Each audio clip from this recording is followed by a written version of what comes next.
Pernah edarkan percakapan grup WA anak STM, Denny Siregar difitnah Kadal Gurun sebagai kaki tangan Ferdy Sambo? Percaya cocok logi kopla ala Kadrun? Ada 14 grup.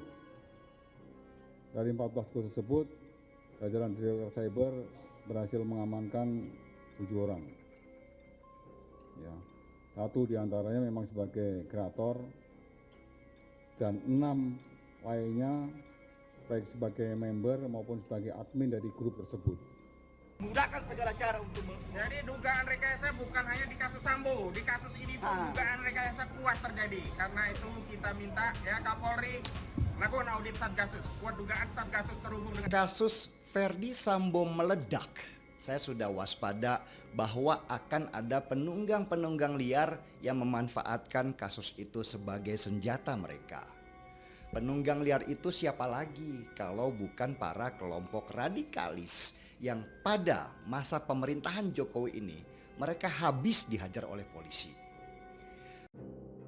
Para Kadal Gurun atau Kadrun memang pekerjaannya kalau nggak memprovokasi ya menyebar fitnah. Seperti baru-baru ini mereka menyebar fitnah keji bahwasannya pegiat media sosial Denny Siregar disebut sebagai kaki tangan tersangka kasus Brigadir J, yaitu Irjen Ferdy Sambo. Hal itu diungkapkan akun @bostamland di Twitter pada Rabu 31 Agustus. Akun ini mengungkit masalah Denny Siregar dengan anak STM ketika aksi demonstrasi penolakan Omnibus Law pada 2019 silam. Diketahui saat itu ratusan pelajar dan admin media sosial se-Jabodetabek pernah ditangkap Ferdy Sambo di saat demonstrasi tersebut. Denny Siregar pun langsung dituduh menyebarkan tangkapan layar chat WhatsApp grup WAG di Twitter. Oleh karena itu, @bostamland langsung menilai bahwa Denny Siregar merupakan kaki tangan dari Ferdy Sambo. Diketahui, Denny Siregar dituding sebagai penyebar awal percakapan grup WA STM yang diduga hoax tersebut. Namun warganet sempat dihebohkan dengan beredarnya screenshot percakapan grup WA siswa STM. Percakapan dalam grup tersebut mengisyaratkan bahwa para pelajar STM yang mengikuti aksi demo di Jakarta dibayar oleh seorang oknum. Meski demikian, sejumlah warganet meragukan screenshot itu dan melacak nomor yang tertera di dalam percakapan tersebut. Melalui aplikasi pelacak nomor telepon Truecaller atau Get Contact, mereka menemukan bahwa nomor tersebut adalah milik oknum polisi. Warganet lantas menuding bahwa percakapan ini sengaja disebar oleh para buzzer untuk memanaskan suasana. Tapi ada pula yang percaya bahwa percakapan tersebut sengaja disebarkan oleh polisi. Kala itu di media sosial, nama Denny Siregar juga mendadak menjadi trending. Terpantau Kamis 26 September 2019, tagar Denny Siregar dicari anak STM merajai topik teratas di jejaring sosial Twitter. Hal ini mencuat gara-gara Denny melayangkan kritik kepada perilaku anak STM yang berujung pada kerusuhan pada Rabu 25 September silam. Sekarang gini ya, kalau memang ada bukti jika Ferdy Sambo mempunyai hubungan dengan Denny Siregar, buktikan dong. Jangan cuma menggabungkan dan menganalogikan bahwa penyebaran chat tersebut ada kaitannya dengan Sambo. Kita harus akui bahwa para kadrun ini selain gigi dan ulet, mereka juga tebal muka. Mereka itu nggak punya malu. Mereka selalu menyebarkan kebencian dan fitnah kepada orang yang ingin menyelamatkan dan memperbaiki generasi penerus bangsa. Kaum kadrun di Indonesia selalu bikin kisruh dan mencari gara-gara. Kaum ini tidak pernah ingin melihat antar sesama anak bangsa rukun dan damai. Ada saja yang mereka ributkan atau persoalkan supaya segala sesuatunya menjadi chaos.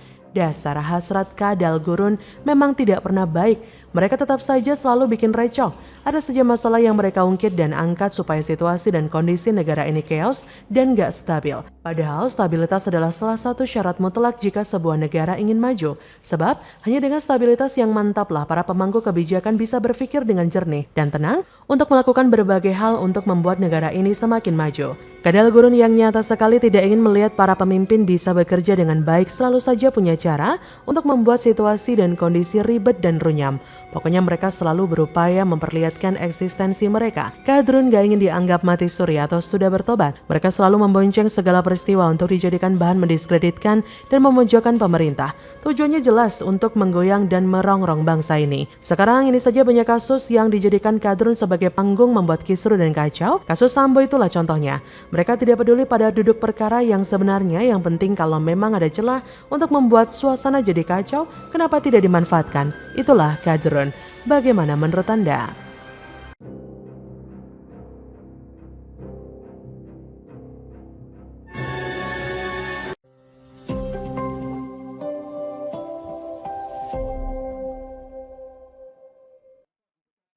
Gebuk PKI, bentar lagi September, isu Jokowi keturunan PKI kembali bergulir. Dasar rejim komunis. Ditulis oleh Widodo SP dari laman siwar.com.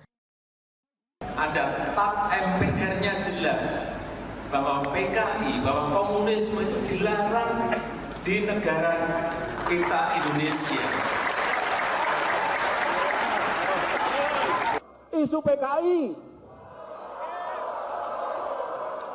Iya enggak? Saya jawab saat itu. Saya ke pesantren-pesantren, saya ngomong, tahun 65 PKI dibubarkan. Saya itu baru berumur 3 tahun, 4 tahun. Masa ada PKI balita?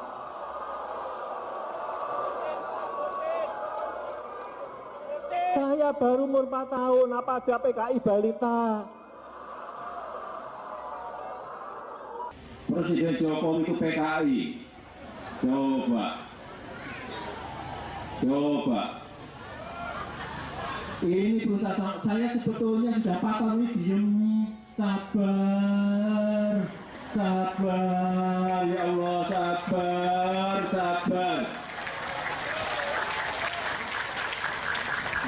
Tapi sekarang saya ngomong. Iya loh. PKI itu dibubarkan tahun 65-66. Saya lahir tahun 61. Umur saya baru 4 tahun. Ada PKI balita? Ada balita PKI?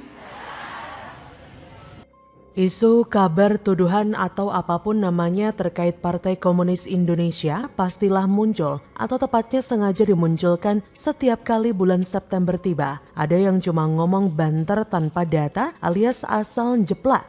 Tapi ada yang pakai alat peraga supaya terlihat meyakinkan. Meski dugaan kuatnya isu dihembuskan sendiri, alat peraga dicetak sendiri, pura-pura ada temuan lalu dibakar sendiri. Ada yang gak beres sama cara pikir orang-orang semacam ini ya. Loh kok orang? Lah iya, emang yang selama ini melakukan hal itu sejenis demit kah atau makhluk astral? Ya orang lah. Oh ya, ada lagi yang bilang seperti orang kehabisan obat, yaitu menuduh Jokowi dan pemerintahnya sedang menerapkan ideologi komunis. Sorry, kayak gini hanya bacotan yang asal jeplak dan lebih baik ditertawakan saja. Lagi pula kalau memang mereka yakin dengan ucapan dan temuannya soal isu PKI itu kan tinggal tunjukkan saja buktinya. Kalau sebut orang ya tunjukin aja siapa orangnya, di mana dia bersembunyi. Terus ungkap ke publik dengan bukti orang itu terafiliasi ke PKI. Gampang kan? Kita ingat dong seorang Alfian Tanjung pernah menuduh kalau rezim sekarang yang berkuasa adalah rezim komunis. Yahya Woloni juga gak kalah heboh dengan ikut-ikutan soal COVID yang disebutnya sebagai strategi komunis. Pernyataan yang semakin melengkapi deretan ucapan tanpa isi, tapi cuma heboh di media sosial, seperti buih ombak di lautan atau suara tong kosong berbunyi nyaring. Presiden Jokowi juga sudah menjawab tudingan yang dialamatkan kepada dirinya dan keluarga, karena sempat dulu ada isu kalau Jokowi adalah keturunan PKI. Sempat pula beredar foto DNA Aidit sedang berpidato, lalu tampak orang di depannya yang disebut sosok Jokowi. Padahal waktu PKI dinyatakan sebagai organisasi terlarang, usia Jokowi kecil baru kisaran 4 tahun. Masa ada PKI balita?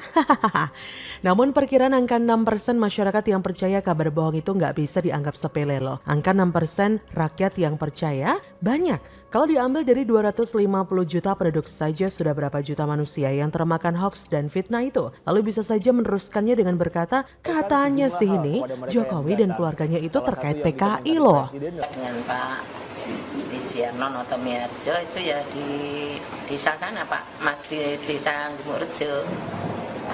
Terus tahun 59 menikah, tahun 61 punya anak.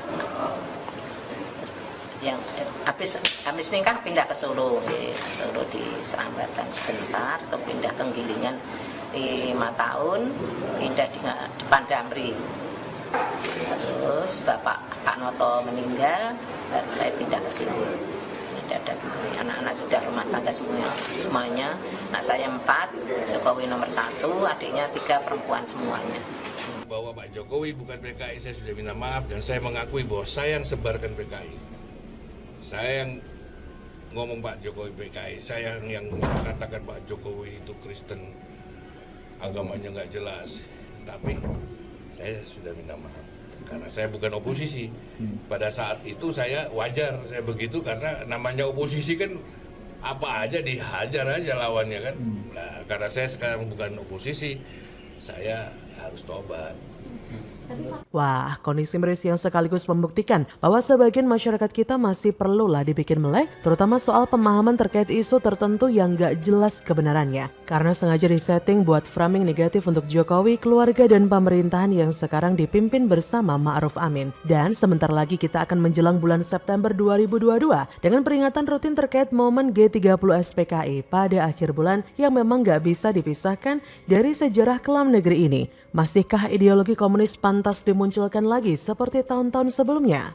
Kalau saya sih nggak usah ya, karena udah nggak ada gunanya juga. Nggak perlu juga ada acara nonton bareng atau nonton sendirian film G30 SPKI yang sangat dikenal oleh generasi 80 dan 90-an awal itu. Maklum saat itu filmnya menjadi tontonan wajib bagi anak-anak sekolah yang sampai sekarang saya belum bisa menangkap faedahnya apa dari tontonan itu. Oh ya, kabarnya film itu diduga nggak sesuai dengan fakta sejarah kan? Entah mana yang benar, karena zaman itu mesin propaganda yang dilakukan rezim Soeharto agaknya sangat kuat, dominan dan menyentuh segala aspek kehidupan negeri ini. Mau protes gak berani, apalagi mau melawan. Mungkin nasib orangnya akan berakhir tragis. Lawang anak SD bertanya saja langsung diselidiki kok sama Pak Harto. Dengan ditanya siapa yang suruh. Benar-benar pendekatan yang unik ya ala Pak Harto. Sosok yang kerap tersenyum dengan penuh arti, yang kata orang julukan The Smiling General, memang tepat untuk orang ini. Senyum yang gak cuma menghanyutkan tapi bisa bikin titik-titik-titik. Ya tahu sendirilah maksudnya. Jadi gimana dengan September 2022 kali ini? Kalau berharap isu soal PKI atau komunisme hilang 100% sih kayaknya mustahil ya. Tapi setidaknya kalau isu unfaedah seperti ini bisa dikonter, paling nggak harapannya bisa diturunkan angka masyarakat yang percaya. Karena kebodohan yang dimanfaatkan oknum tertentu yang tidak mau melihat negeri ini tentram. Begitulah kura-kura. Bagaimana menurut Anda?